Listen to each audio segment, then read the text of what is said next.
did not just start with song by the community health volunteers that have since formed into support groups. The concept of community health volunteers caught traction in the 1980s after large-scale health programs failing to succeed due to a number of factors that included insufficient incentives, inadequate training, basic zanini counseling, lack of effective supervisory support, among others, and therefore making community health programs stall. Here at St. Vincent de Paul, 65 community health volunteers hold the heartbeat of the charity program. It is the biggest of all the 8 projects. Initially, people who are not living with HIV and AIDS were recruited, but it was not easy when it came to home visits, as confirmed by Sister Margaret Oboge, the project coordinator. So initially when we started training community health frontiers, I was feeling the same, that the people living with HIV and AIDS, they cannot perform. So I took people who are not HIV positive.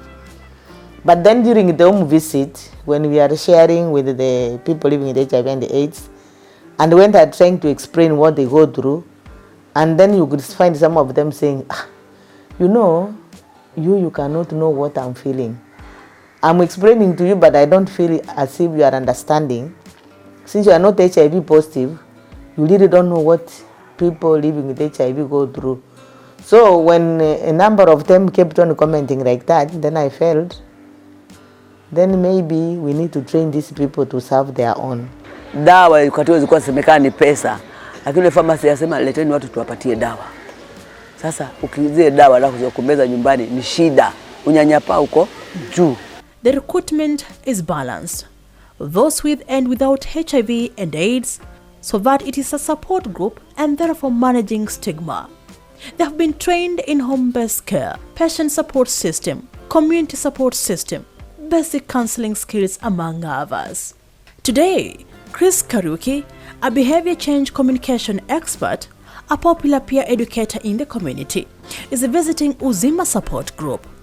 The program has trained 48 peer educators on life skills and behavior change communication.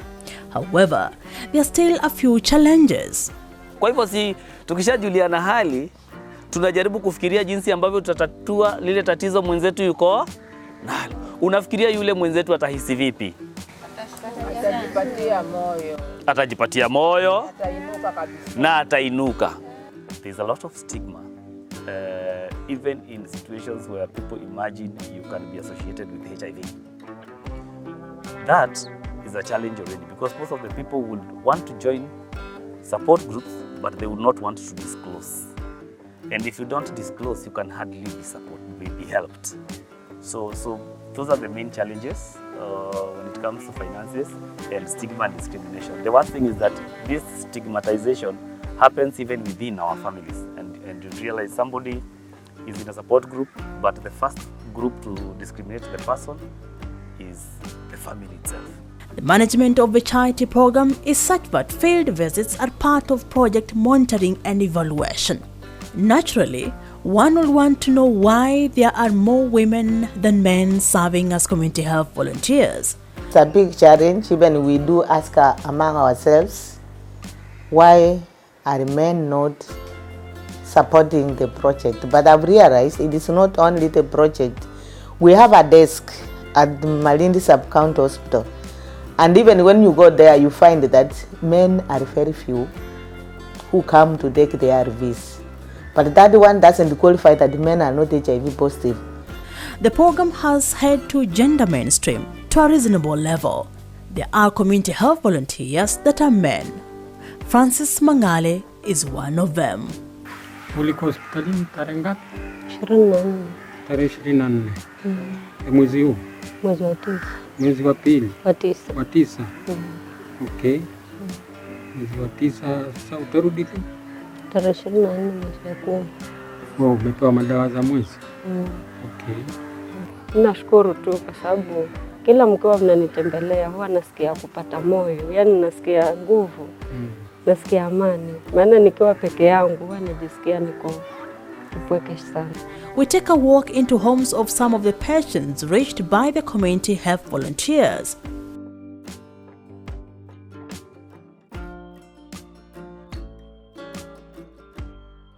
Nimekutembelea leo. Nimetaka kujua unaendeleaje tangu wiki iliyopita ukiniambia ulikuwa unaumwa na upande mmoja wa kiuno chako. Sijui unaendeleaje sasa hivi? Kwa sasa hivi nashukuru. Ile maumivu nilikuwa nikisikia kutoka juzi sasa sina. Na dawa zako unamezanga saa ngapi? Dawa zangu huwa nikiamka asubuhi nafanya shughuli zangu, inapofika saa 4 dakika 10 hivi ndio nameza. Si unajua unapopitisha madakika zile virusi huwa zinaendelea kunusa zikijua ni wapi kuna upungufu wa uchachu wa dawa. Such engaging moments by CHVs cannot go without self-debriefing and therapy sessions. We are at Hope Support Group. Rehema Kadogo has a child living with HIV and AIDS and has become resistant to taking ARVs. Mara nyingine namuona ananikasirikia, nikimwambia kitu hanielewi. Sasa huwa ni kama kule kumbembeleza. Sasa wewe mwenyewe wewe mzazi kuna fikira unasema huyu mtoto kwani kufikia saa hii anafikiria nini? Inaonekana pengine marafiki zake ile group yake nyingi baadhi wenye anashikana nao pengine hawako hali kama ile yake.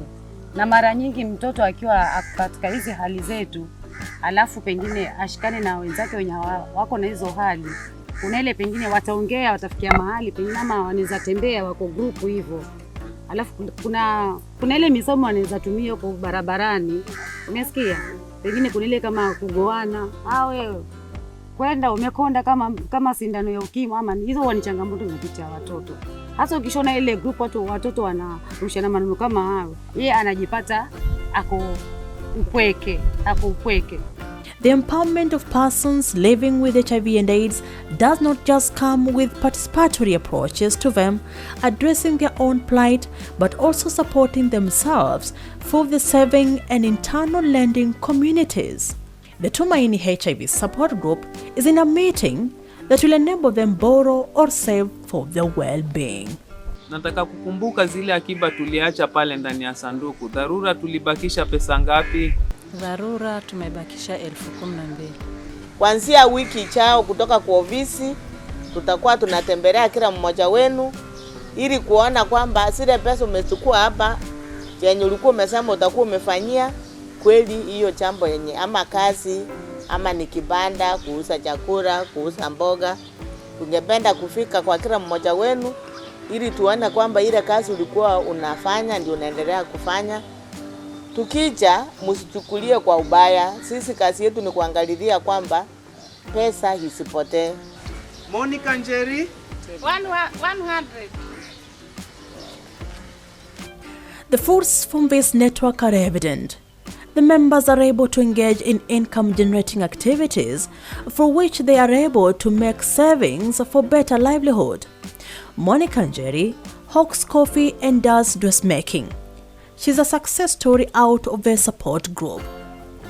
Wakati nimeingia kwa hii kikundi kinaitwa Tumaini Support Group, nimeweza kuwezekewa kupata loan.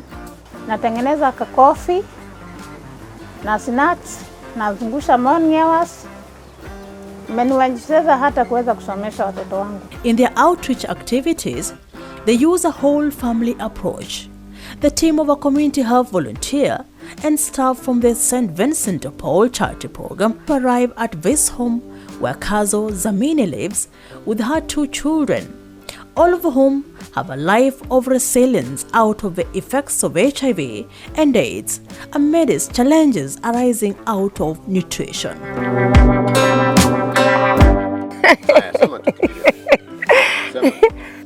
Anukala chakula hakuna, mapeni kutoka hakuna. Chakula lazima homa kale kama na chakula.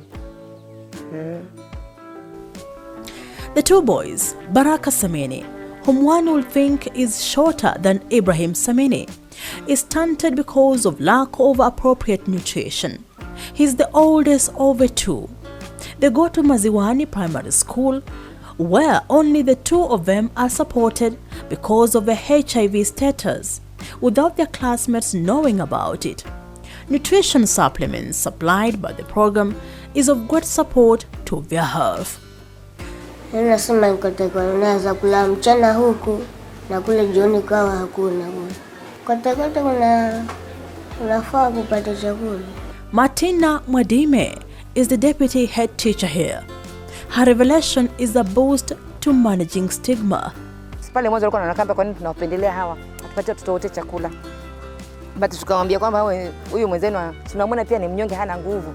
So at least they accepted kwamba at least tuwasaidia, hawasikii kwa nini wanasaidia wao, sisi hatusaidiwi. Wamejua kwamba hao wenzetu wanahitaji kusaidiwa na wanaishi nao vizuri bila kuwabagua. The project coordinator Margaret Obuoge has, together with his team of staff, encouraged the community members that are supported to optimize the use of available resources.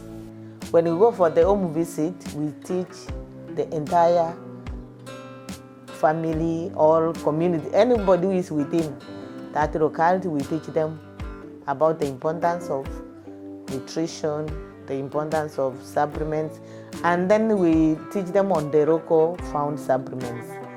Like we teach them about the use of coconut oil. We teach them on the use of baobab powder. If you have seen around, there is a lot of baobab trees. We teach them on how to use the powder to improve their immunity. Jamila Kagera is not only popular for her community-based approach in mitigating HIV and AIDS, she's not just a community ambassador at St. Vincent de Paul Charity, but the village elder. She's leading a community meeting. Wale tulikuwa nao hapa last time, tuliongea kuhusu vile janga la ukimwi limekuwa ni tatizo sahihi. For the last 5 years limekuwa so much. Mi kwa maisha yangu ni shai kuja kutokea kupendana na msichana mwenye alizaliwa na ukimwi. Sikuwahi kujua kwa sababu yeye mwenye hangeweza kuniambia kwa sababu aliogopa kunikosa. Then akakuja kufariki 2000, mwaka huu akakuja kufariki. One demographic that therefore stands out in the community are youth. Peer education at primary school level is a key activity. Nema Emmanuel, a pupil who is also a peer educator here at Malindi Primary School, is leading a session. Sababu gani ambazo zinafanya mpaka wale marafiki zetu wanaenda kujiingiza na hao na yale mambo ya kuvuta? Idleness, peer pressure, copy what people do. It's the same spirit at Igembe Boys High School. But let us go where Suleiman Kombo, the student who initiated the health club, is leading a talk. To be a peer educator is just being among the students that can offer an advice and counsel other teenagers on matters like maybe on drug abuse and to girls early pregnancies. Suleiman is quite an inspiration to his parents Festus Rua and Elizabeth Thoya. Napongeza huo mradi wa St. Vincent, umesaidia watoto wangu wote na hasa huyu aliyepata hiyo shule ya huko ya Igembe. Perhaps a twist here when we take the path of the youth in this livelihood-changing project to the home of Sidi Mwamure. She holds her grandson, 2-year-old Austin Mwambire, whose mother is today a third-year student at Kibabii University in Western Kenya. Sidi Mwamure, the mother to Celine Kingi, confirms the tenacity. Hata tuseme huu ujauzito aliupata, sijua ameshindikana vipi, kwa sababu pengine ni msichana, pengine ameshindwa huko, lakini kisha akaja akajilaumu. Lakini hata hivyo tena yeye akasema, mimi kwani huko kuzaa si kwamba basi sitasoma, mimi mama nitasoma. On arrival at Kibabii University, we find Mwambire's daughter Celine Kingi in class. She's a student of criminology. I finished my Form 4 in the year 2019. I managed to get a B, despite the fact that I did my KCSE while pregnant. So I looked for a scholarship, and I've been a beneficiary of St. Vincent de Paul. They funded me to come to university to take a course in criminology. She's a role model, a peer educator who has since become a mentor to her classmates. She has turned them into young traders, for that way they cannot get into early teenage pregnancy. Hers is a story of zeal, focus and determination. Since I have a son, the pressure was very much from home because I had to support the son. I had to support mom. You know, we have our needs, those personal needs and ladies, so we have money to fund them. And you know, our parents, some of the parents, it's not like they are not understanding, but they understand, but they don't have that money to give us. If you are unable to pay using your body and someone has really invested in you, it will be a big challenge. That person can easily kill you if he cannot manage his emotions. She joined one of the programs which now prepares her so that she can deal with this menace in the society. A journey full of the stories of change by the St. Vincent de Paul charity program in Malindi, Kenya. The tide of celebration in the community continues to rise higher and higher. But will this be sustained? Okay, due to COVID-19, we have realized that we have lost many of our small funders. Like many of the people who are supporting us are the elderly people who are willing to share their resources with us. So, and unfortunately, some of them even died, all due to the effects of the after COVID. They are not able to support us as they used to be. Already there is a community health volunteers desk at the Malindi Sub-County Hospital, which is part of the result of the partnership the project leadership has with the sub-county authorities. Mambo ambayo inayotokeza ni kwamba wengine wanakataa dawa, ni deporters. Basi wakiwa deporters tunawapeleka kwa rumu ya adherence counseling ili waweze kupata mambo mazuri kutoka hapo, waweze kujikumbali wao wenyewe, ndio ule unyanyapaa uweze kutoka katika mwili wao. Mr. Godfrey Njoroge is the HIV and Sexually Transmitted Diseases Coordinator at the Malindi Sub-County Hospital.